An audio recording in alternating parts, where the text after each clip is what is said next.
Millionaire falls into despair. Hearing the nurse's last name, it was simply the same as his late wife's.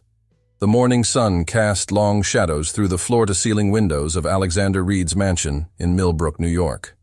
At 59, he had achieved everything society deemed worthy of admiration: a thriving business empire, a magnificent estate, and a reputation as one of the most successful entrepreneurs in the Hudson Valley.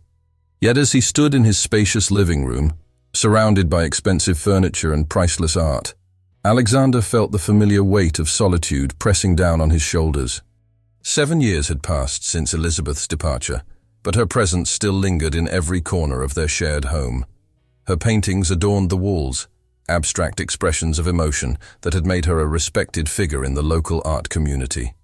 The morning light caught the golden frame of her self-portrait above the fireplace, and Alexander found himself, once again, lost in those brushstrokes that somehow captured both her gentle spirit and fierce creativity.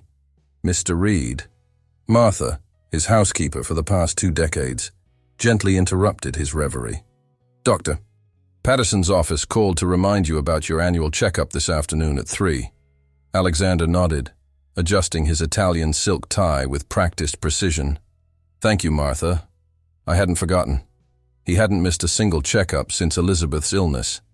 If anything, he had become almost obsessive about his health, scheduling regular examinations at the Millbrook General Hospital where Elizabeth had spent her final days. The grandfather clock in the hallway chimed 9 times, signaling the start of another meticulously scheduled day. Alexander walked to his home office, his footsteps echoing through the empty corridors.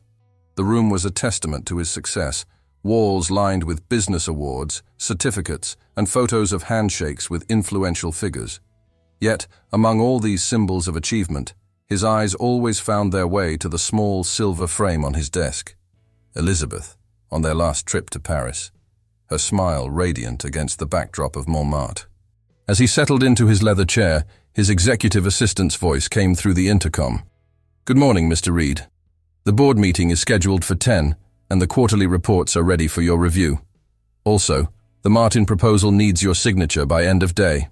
"Thank you, Sarah. I'll be at the office in an hour." His response was automatic, part of the well-oiled routine he had constructed to keep moving forward.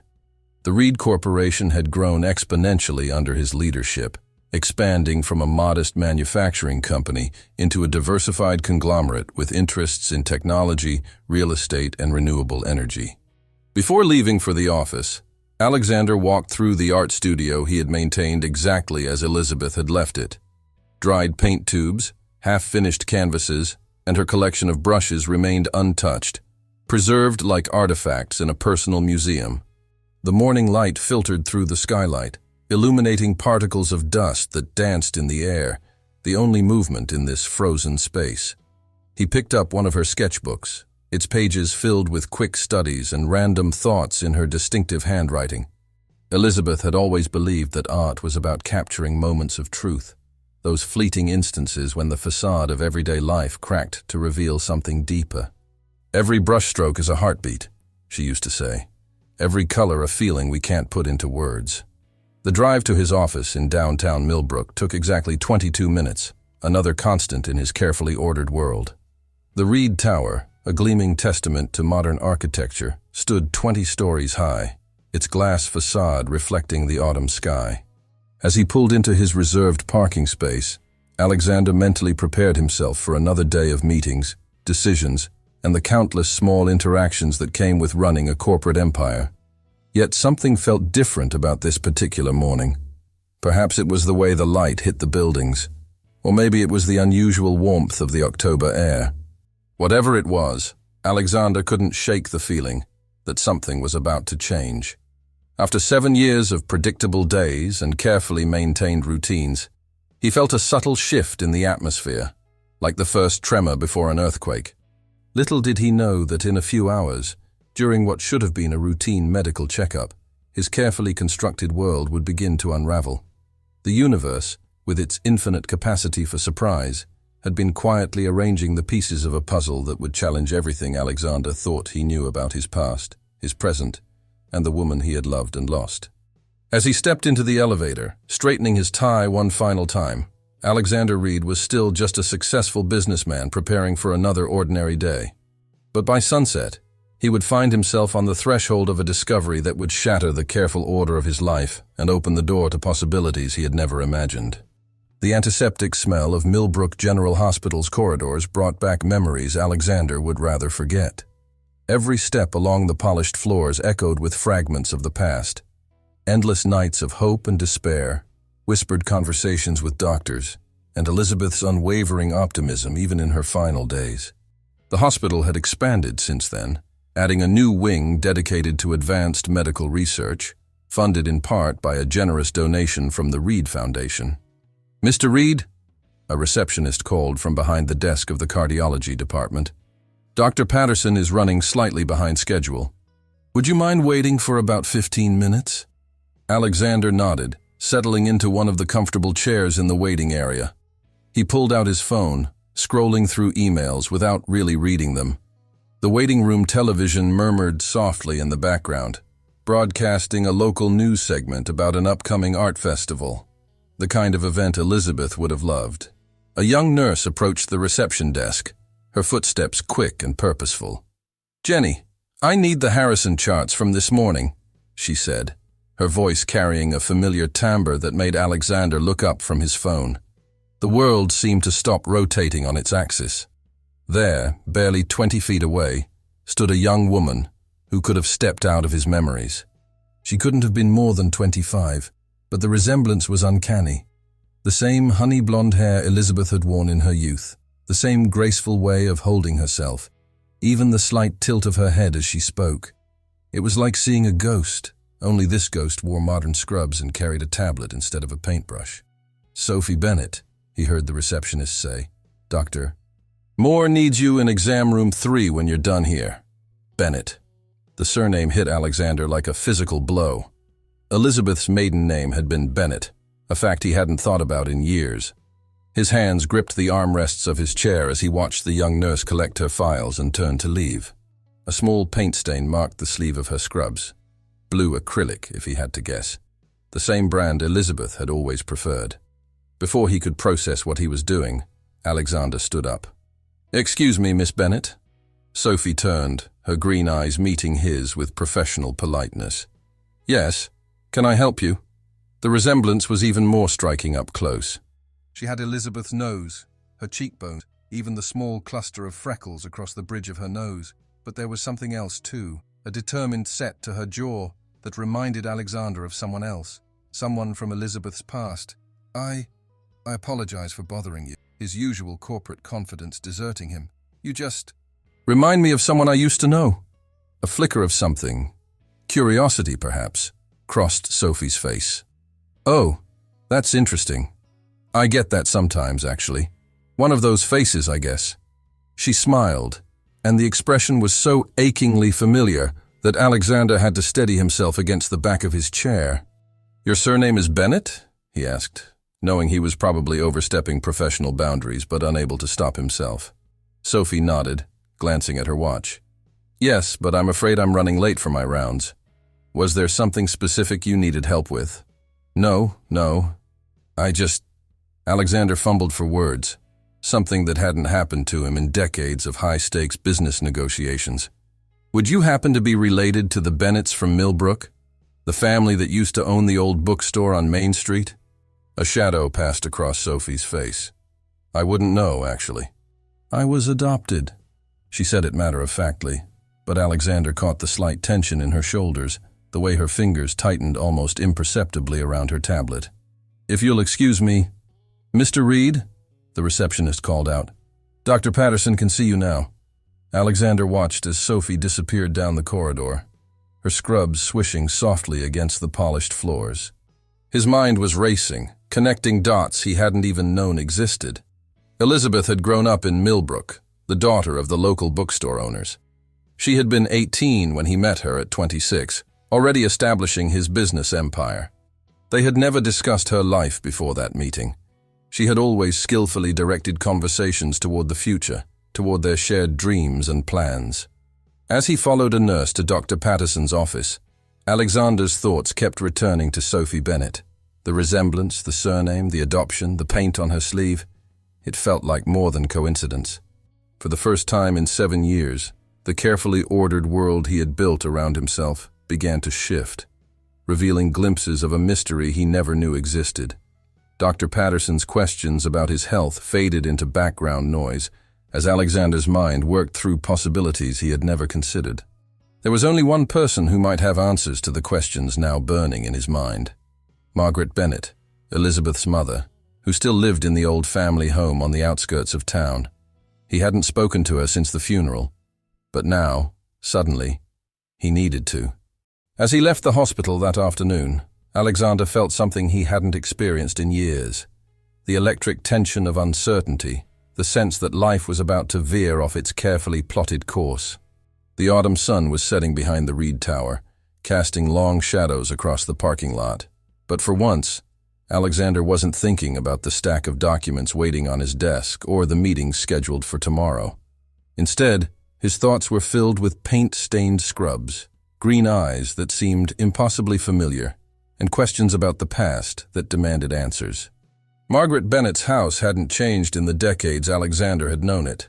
The same weathered blue paint, the wraparound porch filled with potted plants, and the hand-painted sign that still read Bennett's Books, despite the store's closure years ago. As he parked his Mercedes in the gravel driveway, Alexander noticed fresh flowers in the window boxes, marigolds, Elizabeth's favorite. His finger hovered over the doorbell for a moment before he pressed it. The chime echoed inside, followed by the slow shuffle of footsteps. Margaret Bennett opened the door, her silver hair neatly styled, wearing a cardigan that Alexander recognized from his last visit 7 years ago. Alexander? Her surprise was evident, but not unwelcoming. This is unexpected. Margaret, I apologize for dropping by unannounced. He shifted his weight, suddenly feeling like the young entrepreneur who had first come to ask for Elizabeth's hand in marriage. I need to talk to you about something important. About Elizabeth. The older woman's face softened at her daughter's name. She stepped aside, gesturing toward the living room. Come in. I just made tea. The interior of the house was a time capsule, preserving memories of a family that had once been whole. Photographs lined the walls, Elizabeth as a child, as a teenager, at her high school graduation. Alexander noticed something he hadn't before. In the photos after her 16th birthday, Elizabeth's smile seemed different, carrying a weight that hadn't been there before. Margaret returned with a tea tray, her movements deliberate and graceful despite her age. She poured 2 cups of Earl Grey, adding a splash of milk to both. She remembered how he took his tea, even after all these years. What brings you here after so long, Alexander? She asked, settling into her favorite armchair. The afternoon light filtered through lace curtains, casting delicate patterns on the hardwood floor. Today at the hospital, I met someone. He paused, watching Margaret's face carefully. A young nurse named Sophie Bennett. The teacup in Margaret's hands trembled slightly before she set it down. Ah, she said softly. I wondered if this day would come. She looks exactly like Elizabeth did at that age, Alexander continued. And when she mentioned she was adopted, he leaned forward. Margaret, did Elizabeth have a child before I met her? The silence that followed was heavy with unspoken truths. Margaret stood up and walked to an old secretary desk in the corner. From a locked drawer, she retrieved a small leather-bound book, a diary, its pages yellowed with age. Elizabeth made me promise to keep this safe, she said, running her fingers over the worn cover. She said someday, when the time was right, the truth would find its way out. Margaret handed the diary to Alexander. Perhaps that time is now. Alexander opened the diary with trembling hands. Elizabeth's familiar handwriting filled the pages, each entry dated from her senior year of high school. As he began to read, Margaret's voice provided context to the written words. She was 17 when she met James Carter, Margaret began. He was a young artist, passing through town for the summer. They were both so passionate about art, about creating beauty in the world. She smiled sadly. Elizabeth was already showing such promise with her paintings, and James encouraged her talent. Alexander continued reading, his heart racing as he discovered a chapter of Elizabeth's life he had never known existed. The diary entries spoke of first love, of sunset paintings in the meadow behind the bookstore, of dreams and promises and the kind of passion only youth can sustain. When Elizabeth discovered she was expecting, Margaret continued, her voice barely above a whisper, James had already left for an art fellowship in Europe. We couldn't reach him, and Elizabeth, she paused, collecting herself. She was 18, terrified, and determined not to let this derail her future. The diary entries from this period were tear-stained, the ink blurred on several pages. Elizabeth wrote about her difficult decision, about hoping her child would find a loving family, about the weight of choosing between her dreams and her heart. She gave birth in a private facility in Albany, Margaret explained. The adoption was closed at Elizabeth's request. She wanted her child to have a chance at a fresh start without the complications of her past. Alexander's mind raced back to all the times Elizabeth had visited the hospital over the years, ostensibly for charity work. Had she been watching over her daughter from afar? Had she known Sophie had become a nurse there? Did she ever try to find her? He asked, his voice hoarse with emotion. Margaret shook her head. She respected the closed adoption, but she never stopped thinking about her daughter. Every year on Sophie's birthday, she would paint something and store it away in her studio. She said it was her way of creating a legacy, even if her child might never know about it. Alexander thought about the art studio at home, about the countless paintings stored in the climate-controlled storage room. How many of them were birthday gifts for a daughter who never received them? A particular entry caught his eye, Elizabeth's last diary entry before she met him. I hope someday, she had written, my child will understand that love sometimes means letting go, and that the hardest choices we make are often the ones that shape us most deeply. The afternoon light was fading, casting long shadows across Margaret's living room. Outside, a wind chime tinkled softly, the same one that had played its melody throughout Elizabeth's childhood. There's something else you should know, Margaret said, reaching for an old photo album. Sophie, she's not just working at the hospital. She's been volunteering at the children's ward, teaching art therapy, just like Elizabeth used to do. Alexander closed the diary gently, his mind spinning with revelations and possibilities. The universe, it seemed, had a poetic way of bringing things full circle. But as he sat there, processing everything he had learned, one question burned brighter than all the others. What should he do with this knowledge? The following week passed in a blur for Alexander. During business meetings, his mind wandered to the diary hidden in his briefcase. While reviewing quarterly reports, he found himself searching online for information about art therapy programs at Millbrook General. The carefully orchestrated rhythm of his life had been disrupted by the weight of knowledge he now carried. He began making regular visits to the hospital's cafe, timing his appearances with the nurse's usual break schedule. Sometimes he caught glimpses of Sophie during these visits, her efficient movements as she checked patient charts, her gentle smile when interacting with elderly patients, the way she tucked loose strands of honey-blonde hair behind her ear, just like Elizabeth used to do. On Thursday afternoon, he finally saw an opportunity. Sophie was sitting alone in the cafe, sketching on a napkin while she sipped her coffee. The same intense concentration Elizabeth used to have when working on her preliminary sketches was evident in her daughter's furrowed brow. Mind if I join you? Alexander asked, holding his own coffee cup. All the other tables are taken. Sophie looked up, recognition flickering in her eyes. Oh, you're the man from last week, Mr. Reed, Alexander Reed. He settled into the chair across from her. I see you're an artist. She glanced down at her napkin sketch, a detailed rendering of the hospital's courtyard garden. Just a hobby. It helps me decompress during breaks. She hesitated, then added, You seemed quite interested in my family name last time. Did you know the Bennetts well? Alexander took a careful sip of his coffee. I did. Elizabeth Bennet was very special to me. The painter? Sophie's eyes widened with interest. I saw an exhibition of her work at the local gallery last year. Her use of color was incredible. She laughed softly. Actually, that exhibition was part of what inspired me to start sketching again. I used to draw all the time as a child, but life got busy. You have natural talent, Alexander observed, nodding toward her sketch. Elizabeth always said that art was a way of speaking without words. That's beautiful, Sophie replied, then checked her watch. I should get back to my rounds, but she hesitated, seeming to debate with herself. Would you tell me more about her sometime? It's just, there aren't many interviews or articles about her online, and her work really speaks to me. Alexander felt his heart race. I'd be honored. Perhaps you'd be interested in seeing some of her original works. I maintain a private collection. Really? Sophie's face lit up. That would be amazing.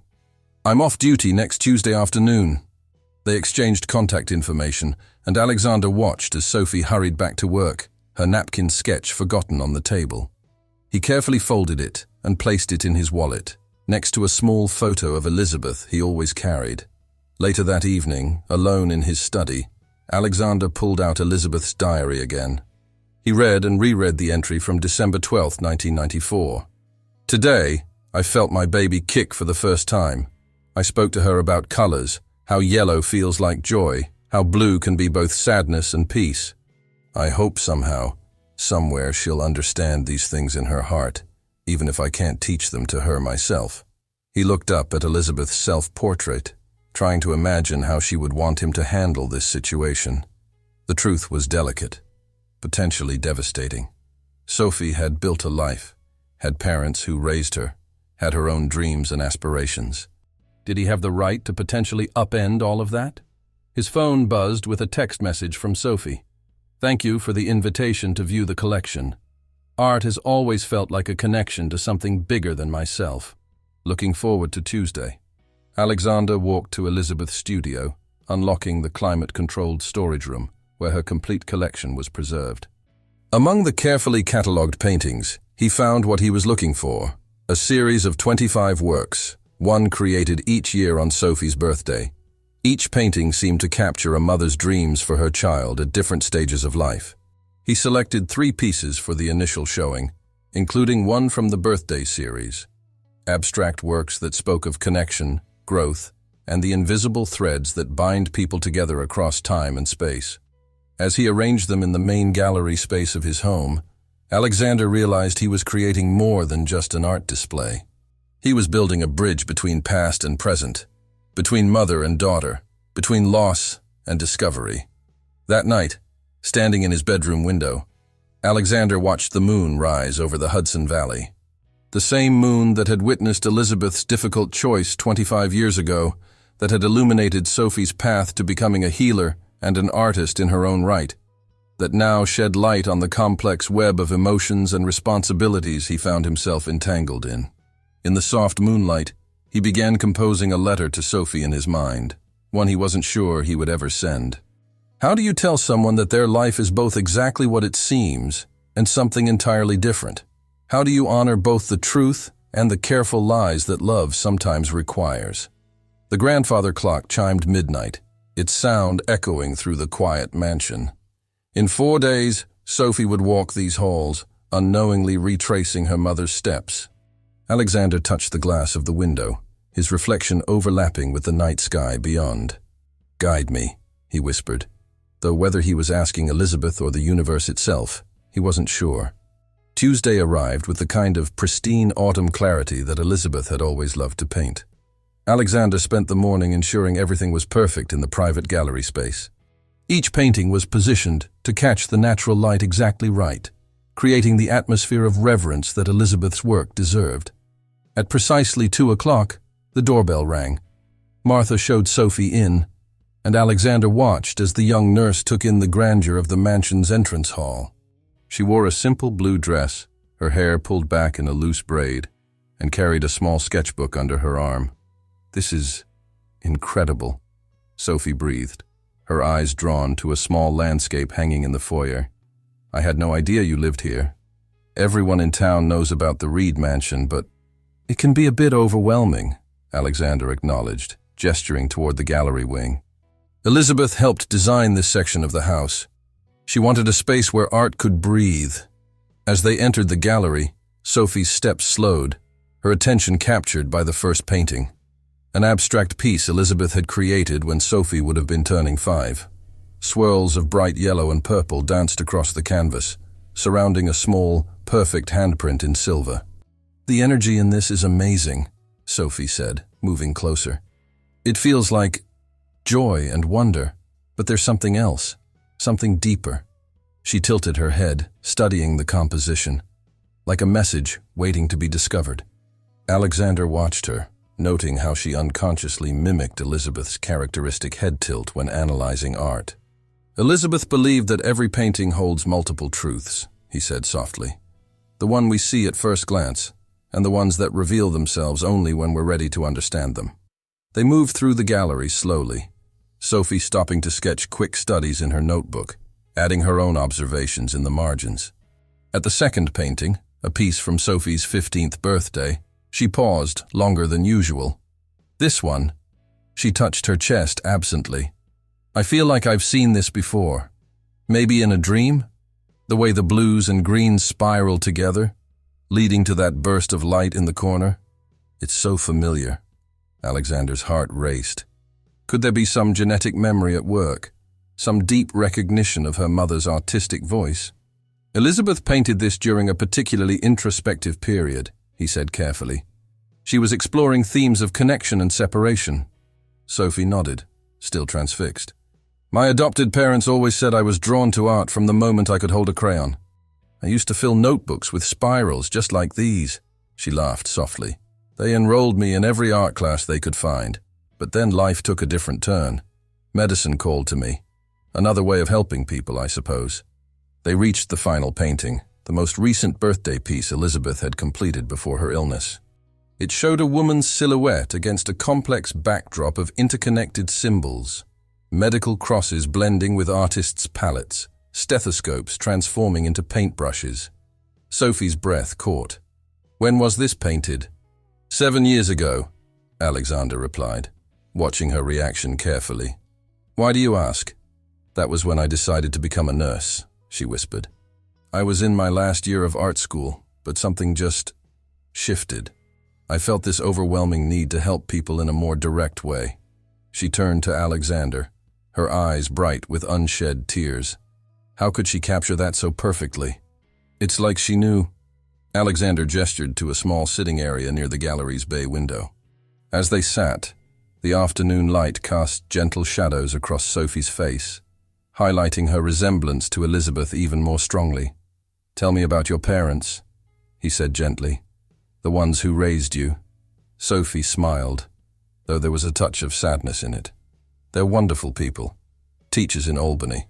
They always supported my dreams, whether it was art or medicine or anything else. But," she hesitated, playing with the corner of her sketchbook, "they also understood when I needed to search for my own truth. They're the ones who helped me access my adoption records last year, though there wasn't much information available." Alexander's hand instinctively moved toward his briefcase, where Elizabeth's diary lay hidden. The moment felt charged with possibility and danger. Before he could speak, Sophie continued, "Sometimes I wonder about her, my birth mother. Not out of any dissatisfaction with my life, but just curiosity. Whether she loved art too, whether she ever thinks about me." She laughed self-consciously. "Sorry, I don't know why I'm telling you all this. There's just something about these paintings that makes me feel connected to something larger than myself." The afternoon light was beginning to fade, casting long shadows across the gallery floor. Alexander stood, walking to a small cabinet near the window. "Would you like some tea?" Elizabeth always said no art viewing was complete without a proper cup of tea. As he prepared their drinks, his mind raced with possibilities. The diary in his briefcase felt like it was burning a hole through the leather. Sophie's openness, her natural connection to Elizabeth's work, the coincidences that seemed less like coincidences with each passing moment. Everything pointed toward revelation.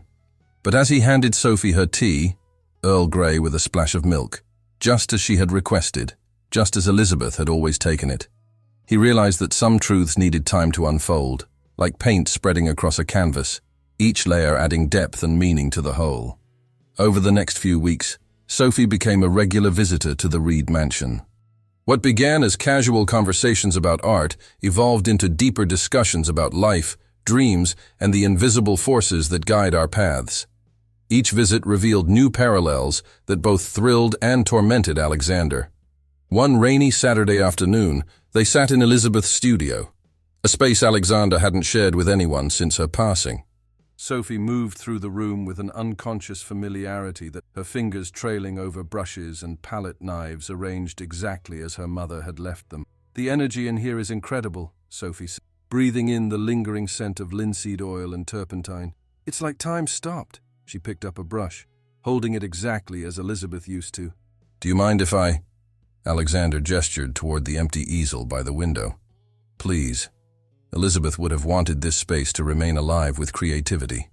As Sophie began to paint, Alexander quietly retrieved a photo album from the studio's bookshelf. He had carefully curated it the night before, selecting images that might spark recognition without overwhelming revelation. He settled into Elizabeth's old reading chair, watching Sophie work. "You know," he said casually, "I've been organizing some of Elizabeth's old photographs. Would you be interested in seeing them? There's something about her early work that reminds me of your style." Sophie turned from her painting, her cheeks flushed with creative energy. "Really? I'd love to." She set down her brush and joined him on the window seat, unconsciously mirroring Elizabeth's favorite spot for afternoon reading. Alexander opened the album to a carefully chosen page. This is Elizabeth at 18 during her first gallery showing. The photograph showed a young woman with honey blonde hair standing before an abstract canvas, her smile bright, but her eyes holding a shadow of something deeper. Sophie leaned closer, studying the image. "She was so young," she breathed, "and that painting behind her, the way she used color to create emotion. I've always tried to do that in my own work." She touched the photograph gently. "We even hold our brushes the same way." "She used to say that certain things are written in our souls," Alexander said carefully, "that we carry inheritances deeper than we know." Thunder rumbled outside as Sophie continued to study the photograph. "It's strange," she said softly. "Growing up, I used to have these dreams about painting in a room just like this. The same light, the same smell of paint." She looked around the studio. "Walking in here today felt like déjà vu." Alexander's hand moved instinctively toward his jacket pocket, where Elizabeth's diary rested. Instead, he turned another page in the album. This was taken in the children's ward at Millbrook General. Elizabeth ran art therapy sessions there for years. Sophie's eyes widened. "Just like I do now, I had no idea." She studied the photograph of Elizabeth working with young patients. "We even use the same techniques. I always thought I developed them on my own. But maybe some knowledge is passed down in ways we don't understand," Alexander suggested gently. The rain intensified outside, drumming against the studio's skylight. Sophie returned to her painting, adding strokes of blue that eerily echoed Elizabeth's signature style. Alexander watched her work, remembering countless afternoons spent in this same space, watching another woman's hands create beauty from blank canvas. "Mr. Reed," Sophie began, then corrected herself. "Alexander, can I ask you something personal?" "Of course. Why did you really invite me here that first day? It wasn't just about the art, was it?" The question hung in the air between them, heavy with unspoken truths. Alexander stood and walked to Elizabeth's old filing cabinet, pulling out a folder he had prepared for this moment. "No," he admitted. "It wasn't just about the art." He handed her a photograph. Elizabeth at age 25, standing in almost exactly the same spot where Sophie now stood, holding a brush in the same characteristic way. The resemblance was undeniable. Sophie's hands trembled slightly as she held the photograph. "This is—" She looked up at Alexander, her eyes full of questions. "Are you trying to tell me something?" Thunder crashed again, closer this time, as if the heavens themselves were underlining the moment's significance. Alexander took a deep breath, choosing his next words carefully. "I believe, Sophie, that there are no accidents in this world. Your presence in this studio, your connection to Elizabeth's art, your work at the hospital, these things form a pattern that can't be ignored." Sophie set down the photograph, her artist's eyes taking in every detail of the woman who could have been her reflection. "My adoption records showed I was born in Albany," she said quietly. "In 1994, Elizabeth would have been 18, Alexander finished. She was 18 that year. The implications hung in the air between them, as tangible as the scent of paint and possibility that filled the studio. Outside, the storm began to ease, sunshine breaking through the clouds and casting prismatic patterns through the rain-streaked skylight. Sophie turned back to her unfinished painting, adding a stroke of yellow that caught the emerging sunlight. "I think," she said carefully, "that I need some time to process this." Alexander nodded, understanding all too well the weight of revelations and their ripple effects through time. "Take all the time you need," he said softly. Some paintings require multiple layers to reach their full truth. As Sophie gathered her things to leave, she paused at the studio door, her hand resting on the frame just as Elizabeth's had done countless times before. "Thank you," she said, "for being careful with my heart in this." After she left, Alexander sat alone in the studio, surrounded by echoes of two artists, mother and daughter, their creative spirits intertwining across time and space. He opened Elizabeth's diary to an entry he had read countless times. "Some truths are like seeds," she had written. "They need time and nurturing to grow into their full beauty." The sun broke fully through the clouds, illuminating the studio in the same golden light that had blessed so many of Elizabeth's afternoons of creation. On the easel, Sophie's unfinished painting waited, its patterns of blue and yellow speaking of connections, yet to be fully understood. The following days passed in a blur of anticipation and uncertainty. Sophie threw herself into research, spending her free hours in the Millbrook Public Library's archives, searching through old newspapers and gallery announcements. Each discovery about Elizabeth Bennet added another piece to a puzzle she was only beginning to understand. Late one evening, while organizing patient files at the hospital, Sophie found herself drawn to the art therapy room. The walls were covered with children's paintings, bright, hopeful splashes of color against sterile white walls. She sat at one of the small tables, pulling out her sketchbook and the old photograph Alexander had given her. "I thought I might find you here," a familiar voice said. Margaret Bennet stood in the doorway, her silver hair illuminated by the hallway lights. "Alexander called. He told me about your visits to the mansion." Sophie straightened in her chair, her heart racing. "Mrs. Bennet, I've seen your name in the articles about Elizabeth. You're her mother." "And you," Margaret said softly, crossing the room to sit beside her. "Have her eyes. I noticed it the first time you started working here, but I couldn't bring myself to approach you." "How long have you known?" Sophie's voice wavered slightly. Margaret reached into her bag and pulled out a small photo album. "Since the day you were born," she admitted. "I was there in Albany. Elizabeth was so young but so determined to give you your best chance." She opened the album to reveal a photograph of a teenage Elizabeth, her hand resting protectively over her pregnant belly. Sophie's fingers traced the image. "The timing matches my birth records," she whispered. "And the location?" She looked up at Margaret. "Why didn't anyone tell me?" "Elizabeth made us promise to let you live your life without the weight of her choices," Margaret explained, her voice gentle. "She watched over you from afar, channeling her love into her art, into the birthday paintings, the abstract pieces in Alexander's gallery," Sophie realized. "The ones that felt so familiar." She pulled out her own sketchbook, flipping to the drawings she'd made of Elizabeth's paintings. Every stroke, every color choice. They were messages to me, weren't they? Margaret nodded, tears glistening in her eyes. "She never stopped loving you, never stopped creating for you. Even after she married Alexander, she maintained that connection through her art." Sophie stood and walked to the windows, looking out at the hospital gardens where she often sketched during her breaks. "I have so many questions," she said. "About her, about my father, about why." "Your father was an artist too," Margaret said, joining her at the window. "James Carter.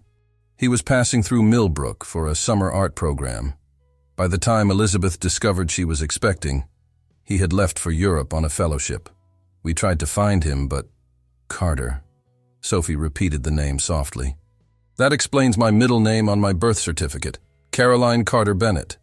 Elizabeth wanted you to have that connection, even if you never knew why." Margaret touched Sophie's shoulder gently. "There's something else you should know. Alexander, he didn't discover this by accident. He's been struggling with how to tell you since the day he first saw you here. Sophie turned, her artist's eye noting how the evening light caught the tears on Margaret's cheeks. The nurse's station. That first day. He was looking for me, wasn't he? Margaret nodded. He loved Elizabeth deeply, and he's carried this knowledge carefully, wanting to honor both her memory and your right to choose how much you want to know.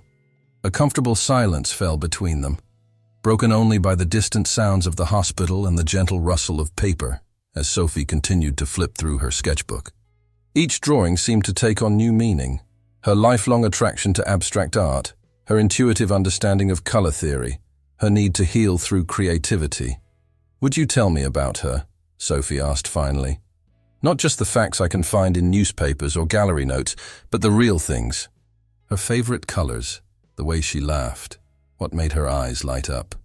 Margaret smiled, pulling another photograph from her album. She loved yellow marigolds and Earl Grey tea with just a splash of milk. She couldn't start painting without classical music playing, and she always kept her brushes arranged by size, Sophie finished, remembering the precise arrangement in Elizabeth's studio. "Just like I do." They spent the next hour sharing stories, each one illuminating another facet of the woman who connected them. As the evening deepened, Sophie found herself drawing. Quick, intuitive sketches that seemed to flow directly from her heart to her hand. "I'd like to see them," she said suddenly. "The birthday paintings, all of them. I think I'm ready." Margaret squeezed her hand. "Alexander has kept them safe, every single one. He's been waiting for you to ask." As they prepared to leave the art therapy room, Sophie paused to look at the children's artwork on the walls. Among them was a recent painting by a young patient, a bright yellow sun breaking through storm clouds. The child had written underneath, "Sometimes the best things are hiding in the rain." Sophie touched the painting gently, thinking of her own journey from uncertainty to understanding. "Would it be all right," she asked Margaret, "if we stop by the mansion tonight? I know it's late, but—" "Of course," Margaret smiled. "Some conversations can't wait for morning." The Reed mansion glowed softly in the evening light as Margaret's car pulled into the circular driveway. Alexander was already waiting at the door, as if he had sensed they would come. His face showed both relief and apprehension as Sophie emerged from the car, her sketchbook clutched tightly to her chest like a shield. "I've prepared the East Wing Gallery," he said quietly, leading them through the familiar hallways. "Every painting, in chronological order. Would you like to see them alone first?" Sophie glanced at Margaret, then back at Alexander. "No," she said firmly. "I think we should all do this together. You both loved her. You both protected her truth. I want to understand it all." The East Wing Gallery was transformed. 25 paintings hung in sequence, creating a timeline of love and longing. Alexander had arranged specialized lighting to illuminate each piece perfectly, and fresh marigolds, Elizabeth's favorites, filled crystal vases throughout the space. "The first one," Alexander explained, leading them to a small, intimate canvas, "was painted just weeks after you were born." The painting showed a nest, delicately rendered in soft browns and greens, with a single golden feather floating away on an unseen breeze. The brushstrokes were tentative, as if painted through tears, yet the technique was unmistakably Elizabeth's. Sophie moved closer, her trained artist's eye taking in every detail. "She wrote something here, in the corner." She leaned in, squinting at the tiny script hidden in the branches of the painted nest. "Fly free, my little bird," Margaret read softly. "May your wings carry you to joy." They moved through the gallery slowly, each painting telling another chapter of Sophie's life, as imagined by the mother who had loved her from afar. The 5th birthday painting burst with primary colors and childhood energy. Spinning tops and butterfly wings merged in a dance of possibility. The 10th showed a young girl's silhouette reading beneath a blooming cherry tree, surrounded by floating books and musical notes. "I used to read under a cherry tree at our house in Albany," Sophie whispered. "Every spring, when the blossoms fell." "Elizabeth always said that love creates connections beyond understanding," Alexander offered gently. "She believed some truths find their way to us through dreams and instincts." The teenage years paintings grew more complex, filled with overlapping symbols of growth and change. The 16th birthday piece particularly caught Sophie's attention. A series of doors opening into infinite space, each threshold marked with symbols: a paintbrush, a stethoscope, a key, a compass. "This was the year I first mentioned wanting to be a nurse," Sophie said, touching the canvas frame reverently. "But I was still taking art classes too. I felt so torn between the two paths."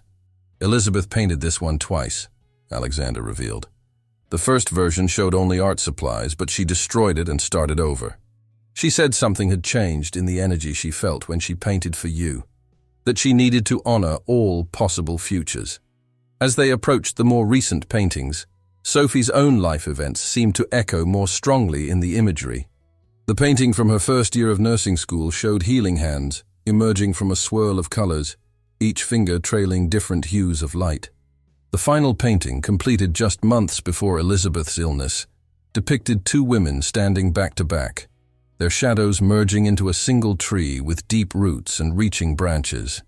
She knew, Sophie realized, her voice thick with emotion. Somehow she knew we'd find each other. Margaret touched the final canvas gently. "She always said that love is the greatest form of art, that it creates patterns and connections we can't always see but can always feel." Alexander moved to a covered easel in the corner. "There's one more," he said quietly. "Not a birthday painting, but something Elizabeth worked on during her final months. She made me promise to keep it safe until—" He pulled away the cloth, revealing a portrait of three people, Elizabeth, Alexander, and a young woman whose face was turned away, but whose posture and honey-blonde hair were unmistakably Sophie's. "The family we could be," Sophie read from the title plate, her fingers tracing the gilt frame. She titled it, "She Believed in Possibilities," Alexander said softly. "In second chances. In the way love can bridge any distance, heal any separation." Sophie sat on one of the gallery benches, overwhelmed by the weight of so much love, so much history, so many threads of connection finally becoming clear. She opened her sketchbook, looking at her own drawings with new understanding. How her style had unconsciously echoed her mother's. How her color choices had always leaned toward Elizabeth's preferred palettes. "I have her diary," Alexander said quietly, placing the worn leather book on the bench beside her. "When you're ready. But first, I think there's something else you need to see." He led them to Elizabeth's studio, where Sophie's unfinished painting from their last visit still stood on the easel. Beside it, Alexander had placed one of Elizabeth's early works. The similarities in technique and color choice were startling. "Some things," Margaret said, touching Sophie's shoulder gently, "are written in our souls. They find their way out through our hands, our hearts, our choices." Sophie picked up a brush, her mother's brush, and turned to the unfinished canvas. Without a word, she began to paint, adding layers of color and meaning to the piece she had started before knowing the truth. Alexander and Margaret watched in respectful silence as she worked, recognizing in her movements and choices echoes of the woman who had loved her enough to let her go, and loved her enough to leave these breadcrumbs of connection for her to find when she was ready.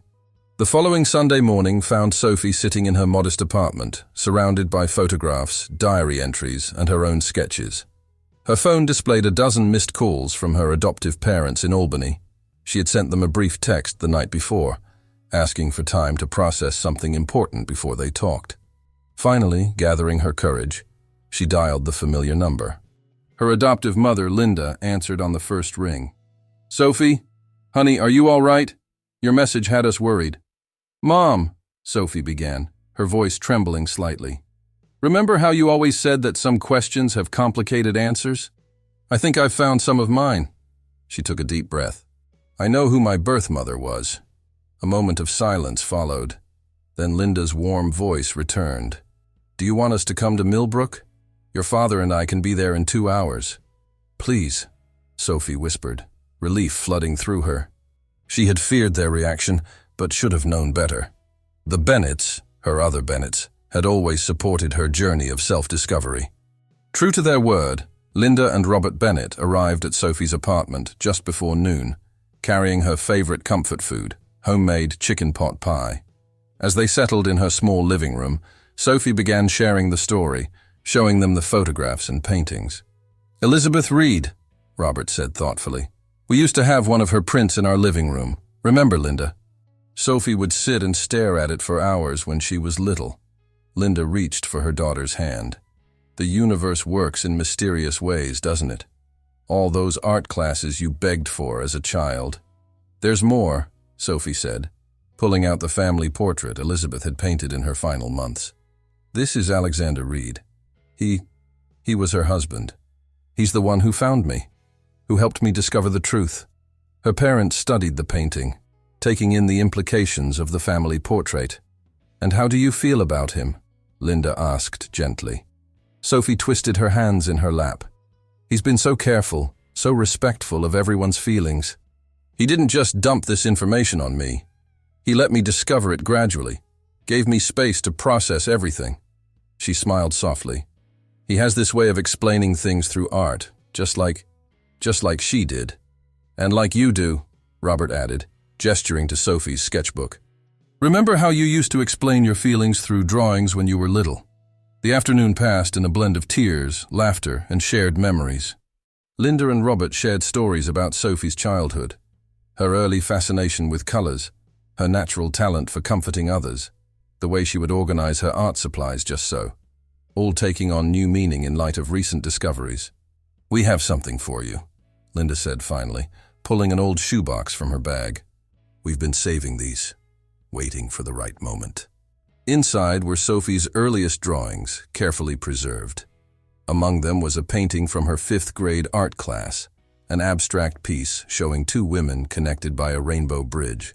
"Your art teacher wanted to enter it in a contest," Robert remembered. "She said she'd never seen such sophisticated symbolism from someone so young." Sophie stared at the childhood painting, recognizing elements that echoed Elizabeth's style. "It's like I knew, somewhere deep inside, like I was trying to paint my way to her." As evening approached, Sophie's phone buzzed with a text from Alexander. "Margaret and I are hosting a small dinner tomorrow night.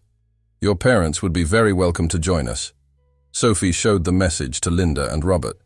Without hesitation, Linda said, "Of course we'll come.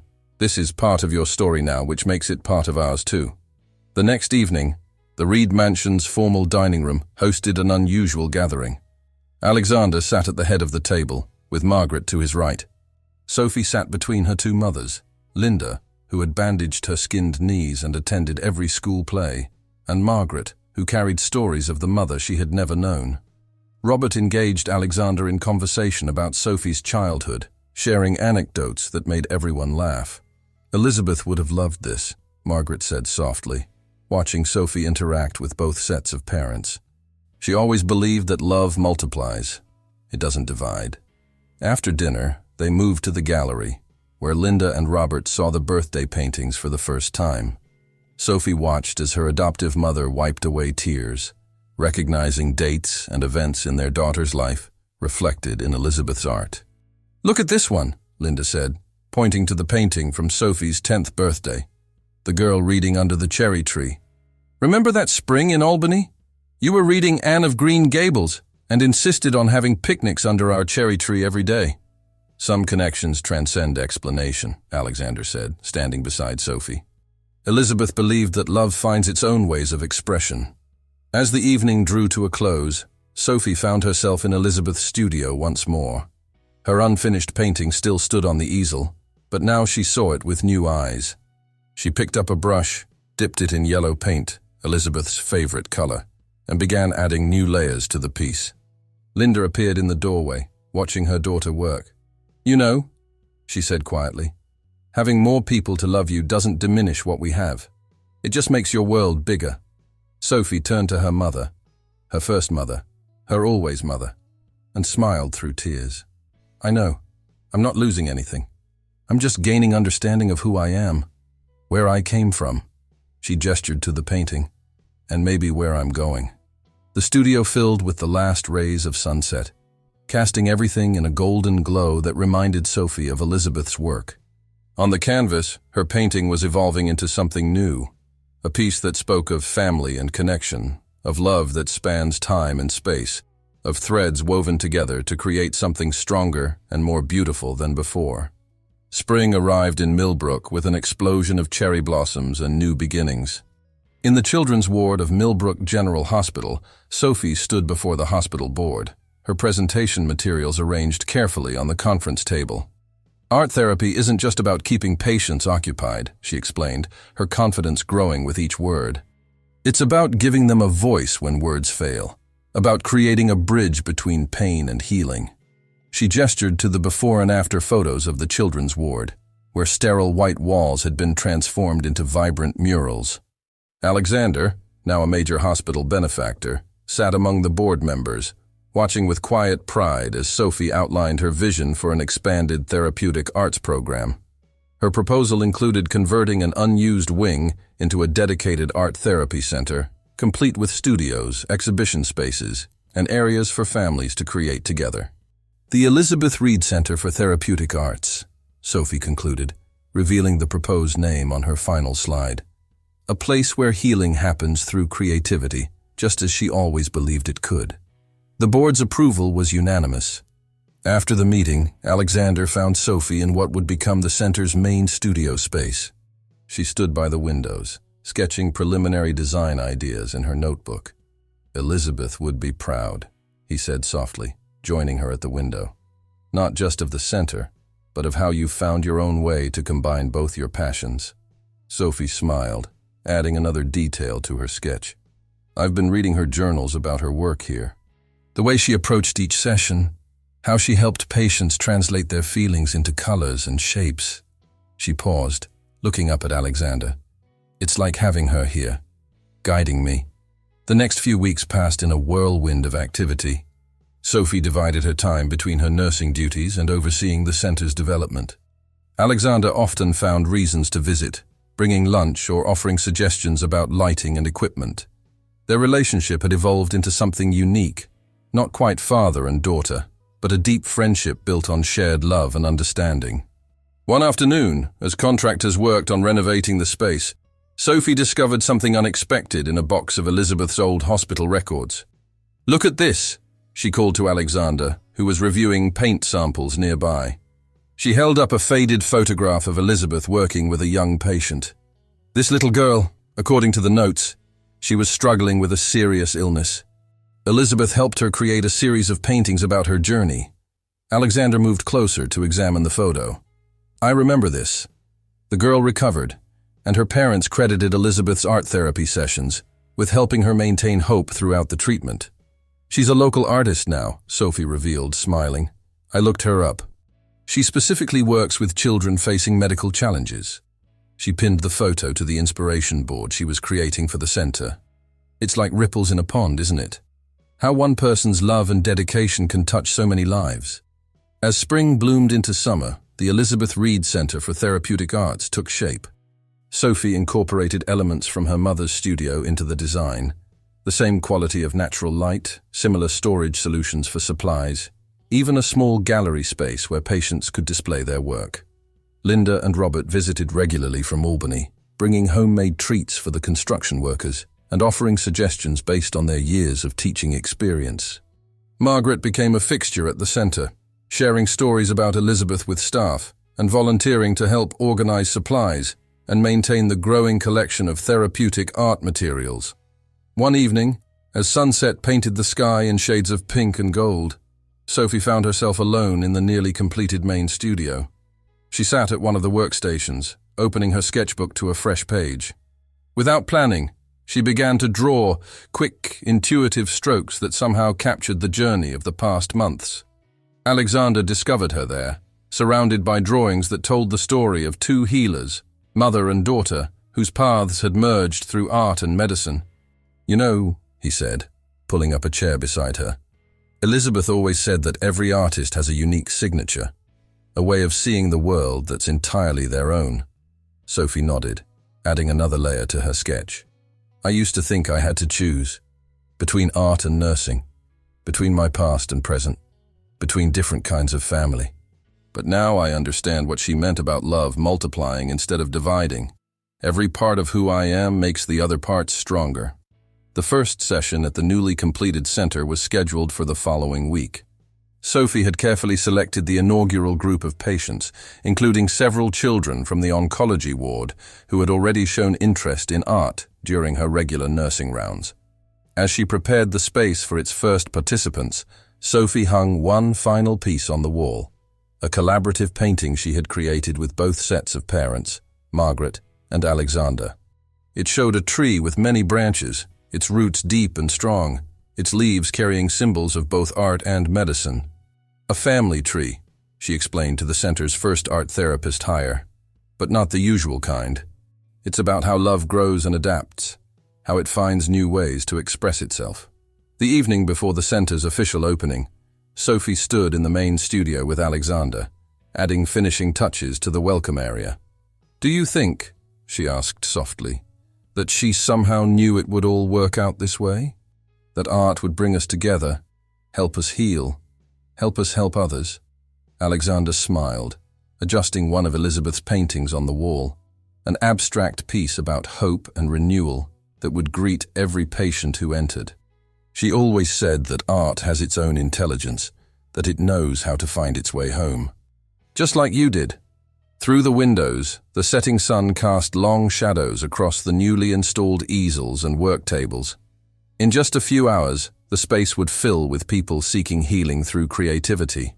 Sophie's two worlds, medicine and art, past and present, had finally merged into something new and beautiful, just as Elizabeth's last painting had suggested they might.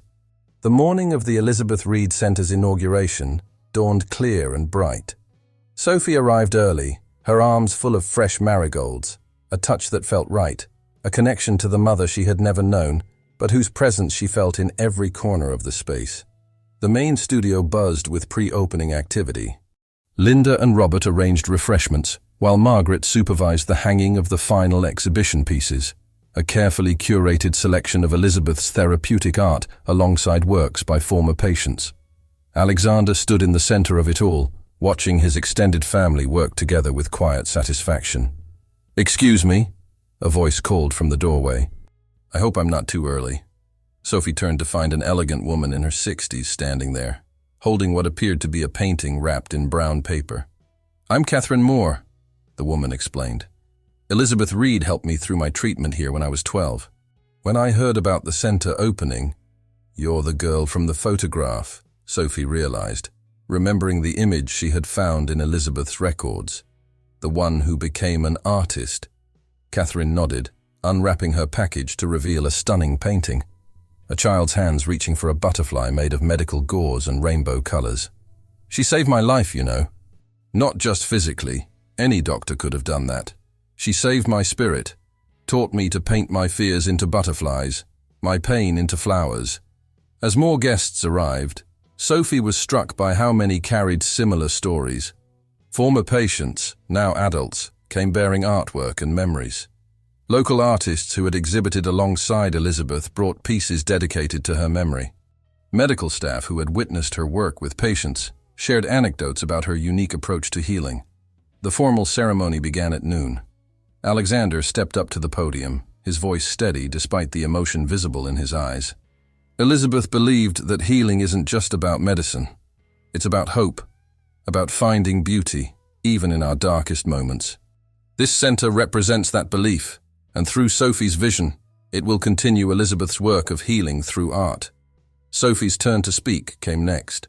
Standing before the gathered crowd, she felt the weight of both her mother's influences, Elizabeth's artistic legacy, and Linda's years of nurturing support. "Every artist has a signature," she began, echoing Elizabeth's words. "But sometimes that signature is more than just a way of painting. Sometimes it's a way of loving, of healing, of bringing light into dark places." The ribbon-cutting ceremony was performed jointly, Sophie, Alexander, and both sets of parents holding the scissors together. As the ribbon fell, sunlight streamed through the skylights, illuminating Elizabeth's self-portrait on the wall behind them. Later, during the reception, Sophie led small groups through the center's various spaces. The children's studio, with its kid-height easels and rainbow-organized supplies. The family art room, where patients and loved ones could create together. The quiet room for individual therapy sessions, its walls lined with Elizabeth's most calming pieces. In the main gallery, Catherine Moore stood before her old artwork from Elizabeth's sessions, displayed alongside her new piece. It's strange, she mused as Sophie joined her. Looking at these, I can see how she guided me without controlling me. She helped me find my own voice through art, just as you're doing now with your patients. The day's celebrations continued into evening, but Sophie found herself drawn to the quiet room. She sat before an easel, just as she had countless times in Elizabeth's studio, and began to paint. The piece evolved organically, a woman's hands passing a paintbrush to a child, with butterflies emerging from the bristles, carrying symbols of both medicine and art. Alexander found her there, adding final touches to the painting. "You know," he said, settling into a nearby chair, "Elizabeth used to say that every ending is just a different kind of beginning." Sophie stepped back from her work, studying the way the brush strokes flowed together. "I used to wonder why I felt pulled in two directions, between art and medicine. Now I understand that I wasn't being pulled apart. I was being woven together." Through the windows, they could hear the continued buzz of conversation from the main gallery, the sound of new connections being formed, of healing already beginning. Margaret appeared in the doorway, followed by Linda and Robert, all of them drawn to this quiet moment of reflection. "Look at this," Margaret said softly, pointing to where Sophie's fresh painting hung beside one of Elizabeth's pieces. The styles were distinctly different, yet there was an undeniable harmony between them. Two healing voices, separate but connected, each finding their own way to speak to the heart. As the sun began to set, casting long shadows through the studio windows, Sophie realized that this center was more than just a memorial or a medical facility. It was a bridge between past and present, between art and medicine, between different kinds of love and family. It was Elizabeth's legacy and Sophie's future, woven together into something new and beautiful. The day's last visitors began to leave, each carrying a small print of Elizabeth's work as a memento. But the real gift, Sophie knew, was in the space itself, in its promise of healing, in its celebration of creativity, in its understanding that sometimes the deepest truths can only be expressed through art. 1 year after the Elizabeth Reed Center's opening, Sophie stood in her mother's old studio at the mansion, putting the finishing touches on a special painting. Around her, autumn sunlight streamed through the windows, catching the dust motes in the air just as it had that first day she'd visited.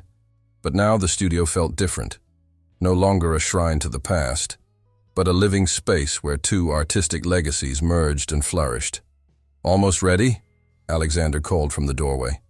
"The gallery opening starts in an hour." Sophie stepped back from her easel, studying the large canvas with a critical eye.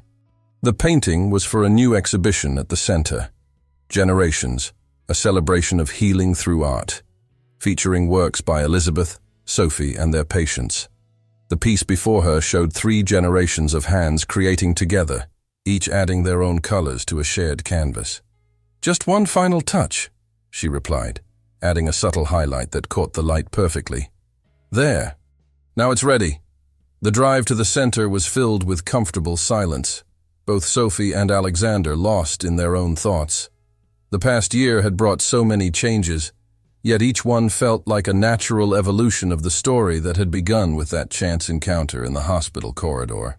The Elizabeth Reed Center had flourished beyond anyone's expectations. What started as a local initiative had grown into a model program, with medical professionals from across the country visiting to study their integrated approach to healing. Sophie's unique combination of nursing expertise and artistic understanding had proven invaluable, helping to bridge the gap between traditional medicine and creative therapy. As they pulled into the parking lot, they could see the gathered crowd through the center's large windows. Linda and Robert had driven down from Albany, as they did for every major event. Margaret was already inside, arranging the evening's program with her characteristic attention to detail. And scattered throughout the space were dozens of patients and their families, each with their own story of healing through art. Inside, the main gallery had been transformed. Elizabeth's birthday paintings now had a permanent home here, alongside a growing collection of work by patients who had found their own artistic voices through the program. A special section was dedicated to legacy, pieces that showed the clear influence of Elizabeth's techniques in Sophie's therapeutic work. "Sophie!" Catherine Moore waved from near the refreshment table. Over the past year, she had become a regular volunteer at the center, working specifically with young cancer patients. Wait until you see what Amy created today. Her last treatment was this morning, and she painted the most incredible piece about her journey. The evening unfolded like a carefully orchestrated symphony. Former patients shared stories of their healing journeys. Current participants proudly showed off their latest works. Medical staff and art therapists discussed the tangible improvements they'd witnessed in patients who participated in the program. In a quiet moment between presentations, Sophie found herself standing before Elizabeth's self-portrait, the one that had started it all. Alexander joined her, placing a gentle hand on her shoulder. "You know what I've been thinking?" Sophie said softly. "About how Elizabeth said love multiplies instead of dividing? She was right, but it's more than that. Love transforms.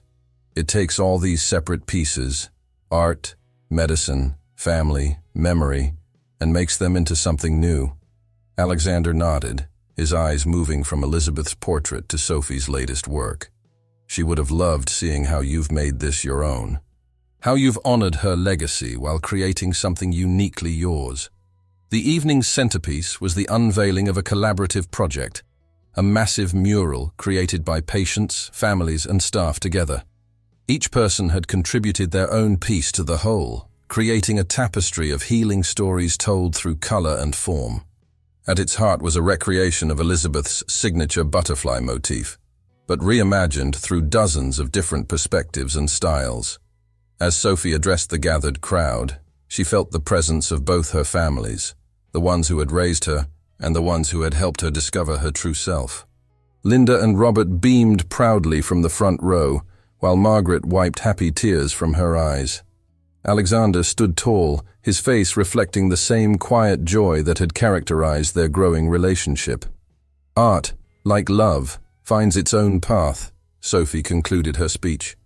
"It weaves together different threads of our lives, creating patterns we never could have imagined. My mother, Elizabeth, understood this. She left us more than just paintings. She left us a way of seeing the world, of healing hearts, of building bridges between people and possibilities." Later, as the event wound down, Sophie found herself back in the quiet room where she had painted her first piece for the center. The space had evolved, filled now with the creative energy of countless healing sessions, but it still held that special quality of peace that Elizabeth had always created in her spaces. She opened her sketchbook, the same one she'd carried that first day in the hospital, and began to draw. The image that emerged was simple but profound. 2 paintbrushes forming a heart, one labeled then and one now, with countless small butterflies emerging from where they met. Alexander discovered her there, just as the last rays of sunset painted the room in golden light. "Ready to go home?" he asked softly. Sophie looked up from her sketch, smiling. "You know what? I think I already am home. Right here, where all the pieces fit together." As they left the center that evening, the autumn wind stirred the marigolds planted beneath the windows, Elizabeth's flowers blooming in new soil, their golden petals catching the last light of day. Above the entrance, the center's name stood in elegant letters, the Elizabeth Reed Center for Therapeutic Arts, and below it, in smaller text, "Where art heals, love grows." In the growing dusk, Sophie paused to look back at the building. Through the windows, she could see the exhibitions glowing softly, each piece telling its own story of healing and hope. Tomorrow would bring new patients, new challenges, new opportunities to weave art and medicine together. But for now, in this moment, everything was exactly as it should be. Past and present, love and loss, art and healing, all flowing together like colors on a canvas, creating something beautiful and true.